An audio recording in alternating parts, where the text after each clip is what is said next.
Hey guys, welcome back to Clownfish TV. This is Neon. We're going to talk about the comic book industry. We're going to talk about Heavy Metal Magazine reaching the end of the line, or at least this incarnation of Heavy Metal Magazine. Now, we've kind of been chronicling the ridiculousness around heavy metal since it got brought back and kind of in zombified form, right? We have a new company or multiple new companies publishing Heavy Metal Magazine, and there's been all kinds of drama. There have been people leaving. There have been accusations that they weren't paying freelancers. There have been accusations that they weren't delivering books to consumers that prepaid for books.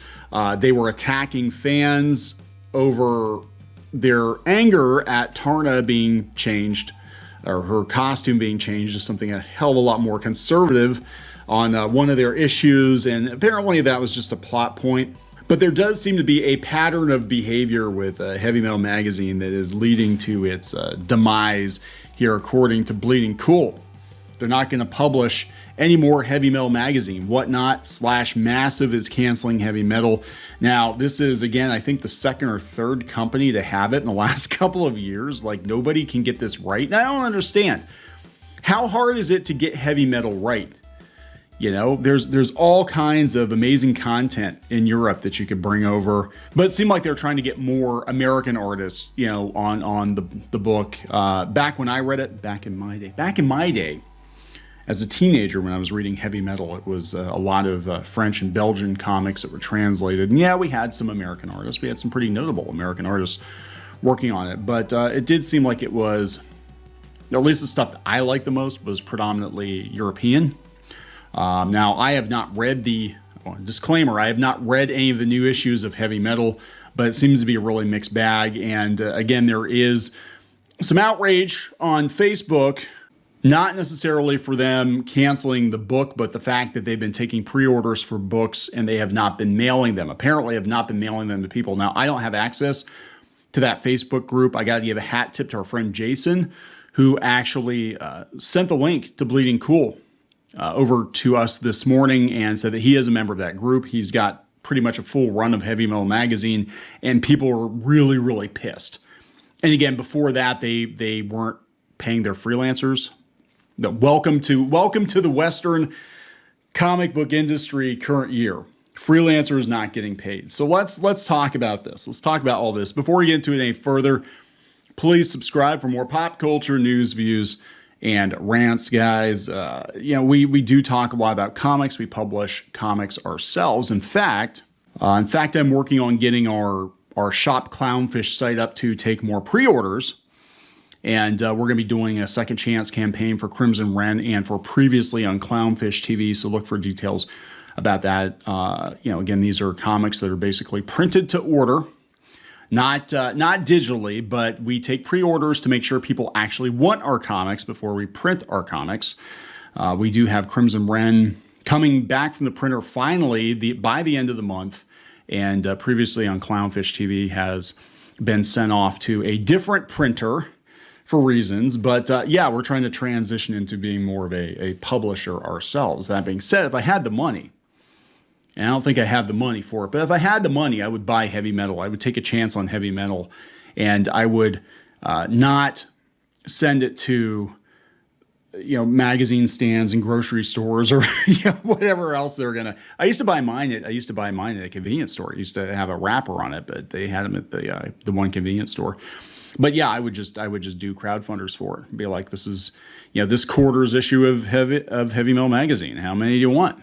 You know, how many? What's the demand? Oh, we only had 4,000 or 5,000 people that wanted it. Okay, well, it's fine. We'll make it work. I don't know. That's just me. Anyway, coming from Bleeding Cool, coming from Rich Johnston, who weirdly enough, rumor monger Rich Johnston is probably the most trustworthy journalist in comics today by default. Like, it used to be that he was always considered a muckraker and a rumor monger, but he actually has been doing a journalism, and he actually is digging into the stories, whereas many of the other comic book sites have either given up on covering comics or they're afraid of making potential advertisers angry. and so that everything's sunshine and kittens. We don't want to sound too much like Comicsgate or anything like that, right? In October 2022, Bleeding Cool reported that relatively new comic book publisher Whatnot Publishing, now more widely known as Massive Publishing, was going to take over publication of Heavy Metal from Heavy Metal Entertainment. And it'd be starting over with a volume number 1, issue 1. Stop, don't, not with Heavy Metal. Volume 1, Issue 1 at the beginning of 2023. This would happen after Heavy Metal Entertainment published a final issue 320 of the first volume. The publication of both was repeatedly delayed. 320 came out in April, 8 months late. And last weekend at the London Film and Comic Con, I learned that Massive was not going to publish the new Heavy Metal magazine Volume 2 at all. Whatever the deal had been that signed between the two, it was now dead. Initially, delays were to give new Heavy Metal CEO Marshall Lees time to address the changes the company faced. But now I understand that the publication of Heavy Metal Magazine 320 back in April 2023 was part of an arrangement with Massive Publishing, and that Massive paid for the printing of Heavy Metal 320 and supplied all outstanding retail orders to comic shops across North America and the UK, as well as providing Heavy Metal Entertainment with enough stock to fulfill newsstand and outstanding subscription orders. Massive also printed an exclusive variant for 320, marking the end of Volume 1 before its rebirth with Volume 2, an homage to the iconic cover of The Death of Superman. I mean, that's sass. Why would you do that to Heavy Metal? I'm just saying, you're going to like drag Heavy Metal down to like DC. Heavy Metal used to really mean something. It used to be like top shelf comics entertainment. It was a cut above the stuff that you would see at Marvel and DC. It was a cut above other indie comics. It was like the best fantasy comics from Europe and Japan and elsewhere globally for the longest time. And now it's like, the hell is this? Anyway, a signed edition of The Death of Heavy Metal Volume 1 exclusive will be available on the show floor of San Diego at booth 1529. So if you want your books and your money, that's where you go. Booth 1529. As well as limited to 1,000 copy release on Massive Publishing's website. Also being revealed as an SDCC drop. See, SDCC has to just deal in comics again because all the celebrities aren't going because of the strike. An SDCC drop is a limited high-end poster featuring what would have been the cover art of the debut issue of Volume 2 by the mystery artist who has been revealed to be co-creator of The Walking Dead, Tony Moore, as a reimagining of the original Heavy Metal Volume 1, Issue 1. And that will be it. No more. This will mark the end of Massive's partnership with Heavy Metal. I'm sure somebody else will pick it up. I'm sure they will. And Massive will be canceling all their Heavy Metal related solicitations through Diamond. Michael Calero, CEO, co-publisher of Massive Publishing, told us, as you know, we've had to push back the launch solicitations, Volume 2, several times. We, however, cannot continue to kick the ball down the road. It's clear that, given the circumstances, we will not be able to deliver on the vision we had for the relaunch of this iconic magazine. We're proud we were able to make sure Volume 1 came to a proper close and we could contribute something to the legacy.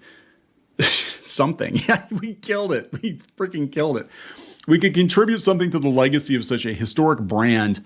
Kevin Rodatelli, president co-publisher of Massive, said, "It's our dream to bring a new direction to heavy metal that both new fans and old would enjoy." Well, this might be a mercy killing then. To be able to relaunch the magazine that helped inspire our team make comics was an exciting prospect, but business partnerships are all about timing. And we have a lot of people that work in mainstream comics now. Marshall Lees and Heavy Metal did not respond to inquiries made by Bleeding Cool throughout the week. We still understand that a number of people are yet to be paid by Heavy Metal for completed work. Oh boy, so these are just the solicitations. So it's just freaking over, man. Look at this. If you go to Heavy Metal News on Bleeding Cool, you can kind of see the progression, right? Whatnot to be the new publisher of Heavy Metal. Whatnot launches Heavy Metal Volume 2. Now Heavy Metal is having difficulty paying the bills. Heavy Metal to respond to claims, I'm assuming that they did not get paid. Mike Medney, CEO of Heavy Metal Magazine, quits. New Heavy Metal CEO Marshall Lees issues statement. Heavy Metal cancels comics from Bart Sears, Christopher Priest, and more. Joe Illidge leaves Heavy Metal magazine, talks to Bleeding Cool. I mean, come on. Come on. This is sad. And what's really sad is Simon Furman's doing Transformers again, and this is the publisher. Whatnot. Massive, and he's basically doing Transformers comics now. Again, bootleg Transformers. But yeah, it's over. Like for this version of Heavy Metal. Now, this book has had a pretty interesting history. It's had several publishers over the years, but Kevin Eastman was the publisher until 2020, and that's when things really came off the rail. I think Kevin Eastman, half of the duo that created Ninja Turtles, and he was in charge of it for several years. Yeah, Kevin Eastman was in charge from 1992 to 2014, and then he was the publisher of the magazine until 2020. So Kevin Eastman's been involved for quite some time. Maybe he could get some money and buy it back or something, but all it took was 2 years. 2 years to blow up Heavy Metal magazine, but apparently it's been a long time coming. Again, they've had controversy after controversy, and it seems to me, based on, now I haven't read the new version of Heavy Metal, but it seems to me based on the couple videos that we did about it and how they interact with fans, that they have adopted the attitude of the current year Western American direct market that, you bait and attack fans, you mock fans. They were mocking fans on their social media accounts. Now, this is before Whatnot took them over, but I mean, it's never a good look. It's brand damaging, especially for something like Heavy Metal that's always been edgier and more adult. To behave like that on social media is idiotic. It's like the kiss of death because your audience, they are older. They have deep pockets, obviously, if they're buying all these limited editions and special edition stuff. And if you piss off one of those customers, it's like losing several like regular comic book customers, in my opinion. You have certain caliber of customers, and it's like you can't really afford to lose a lot of people that would drop coin on something like Heavy Metal, right? So there it is. It's probably up for grabs again. I don't know who would even take it, who would do right by it. My first thought is like Todd McFarlane, but I don't think he would want the hassle. Now this book has a lot of baggage attached to it, but hopefully the people that worked on it get paid. I'm thinking if they go bankrupt or something, good luck with that. I mean, that's the problem with doing the work up front. That's one thing that we try to do with our freelancers is pay them weekly or monthly based on what they've turned in. So they're not like we're not going to have somebody draw a book for 6 months and then be like, well, you'll get paid when we do our crowdfunder. We actually, all of our books, we pay people as we're working on the book, or we pay them up front. So a little bit different. I think more mainstream publishers need to adopt that. But again, it's all about juggling the funds. They can't afford to. They can't afford to pay everybody up front because they're waiting to get paid by Diamond or whatever's going on. Robbing Peter to pay Paul.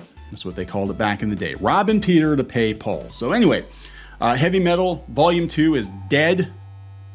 Gonna wrap this up. Please subscribe for more pop culture news, views, and rants, and we'll talk later. Help support the channel. Go to thereef.support and get early access to podcasts, videos, and other content. That's thereef.support.